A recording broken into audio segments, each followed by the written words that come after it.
കുറേ ദിവസമായി ചിപ്പു അരിമണി വറുക്കണമെന്ന് പറയാൻ തുടങ്ങിയിട്ട്. അപ്പോൾ എനിക്കും അത് അരിമണി വറുത്തിട്ട് ചായയിൽ തേങ്ങയും കൂടിയിട്ട് കഴിക്കാൻ നല്ല ടേസ്റ്റാണ്. കുറേ മുന്നേ അങ്ങനെ കഴിച്ചിട്ടുള്ളതാണ്. അപ്പോൾ ഞാനിന്ന് അരിമണി വറുക്കുകയാണ്.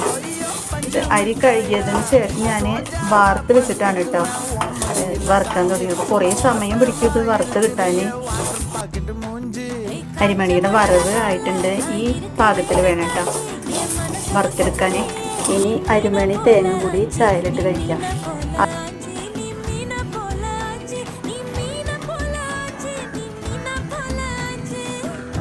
ഇങ്ങനെ കഴിക്കാനാണ് കേട്ടോ ചിപ്പുവിന് ഇഷ്ടം. എനിക്ക് കഴിക്കാൻ ഇതുപോലെ ഇഷ്ടം.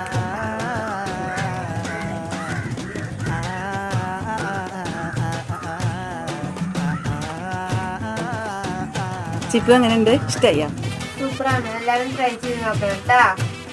ഓക്കെ, ഇനി ഞങ്ങൾ അടുത്ത വീഡിയോ ആയിട്ട് വരാം. Okay, by.